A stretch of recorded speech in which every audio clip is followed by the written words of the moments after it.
ዋና የማይችል አሳ በውቅያኖስ ውስጥ እንዳለ ብነግራችሁ ስንቶቻችሁ ታምኑ ይሆን? ከተፈጥሮ ምን እንማራለን? የ30 ቀን የቪዲዮ ቻሌንጅ ቀን 2 ላይ ነው ያለነው። the hand fish ይሄ አሳ ከሌሎቹ አሳ በጣም የተለየና እንግዳ ፍጥረት ነው።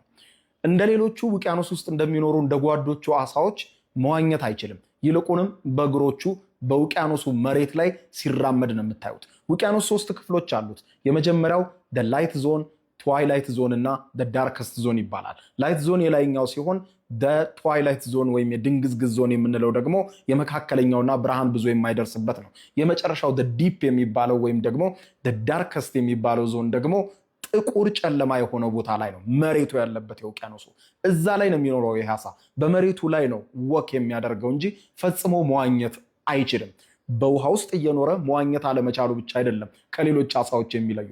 ዘሃንድ ፊሽ በጣም አስገራሚ የሆነው ሌላው ባህሪ ደግሞ ከሌሎች አሳዎች እጅግ በጣም ሰነፍ ነው። መሄድ፣ ማደን፣ ለሚበላው ነገር ምግብ መሰብሰብ ፈጽሞ አይፈልግም። እዚያው ባለበት ብቻ በቀስታ እየተንጎማለለና እየተራመደ ምግቡ ወደ ራሱ እንዲመጣለት ነው የሚያደርገው። ከላይ በምስሉ እንደምታዩት ከንፈሮቹ ቀይ በመሆናቸው ከሩቅ የመታየት እድል አለው። በዚህ ጊዜ የሚበሉት ነገር የሚያገኙ እየመሰላቸው ሌሎች ትንንሽ ከሱ የደቀቁ አሳዎች ወደሱ በሚመጡ ጊዜ ውጡ ያስቀራቸዋል፣ ይበላቸዋል። ከዚህ አሳ ተፈጥሮ የምታስተምረን አንድ በጣም የሚያስገርም ነገር አለ።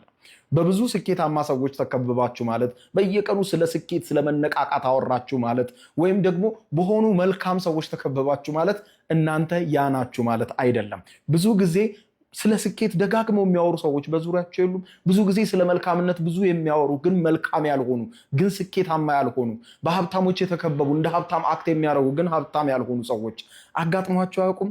በአንድ ነገር ውስጥ መሆንና የዚያ አካል መሆን ፈጽሞ የተለያዩ ነገሮች ናቸው። ብዙ ሰዎች መንፈሳዊ ነን፣ እዚህ ቦታ እንሄዳለን፣ እዚህ ቦታ እንሄዳለን እያሉ የሃይማኖት ተቋሞቻቸውን ስም ሲጠሩ ታያላችሁ። ግን በተግባርም በድርጊትም የዚያ አካል አይደሉም። መንፈሳዊ ቦታ ይመላለሳሉ፣ ግን ቃላቸውም ድርጊታቸውን ፈጽሞ መንፈሳዊ እንደሆኑ አያሳይም። የሚገኙበት ቦታ ማንነታቸውን አልሰራውም።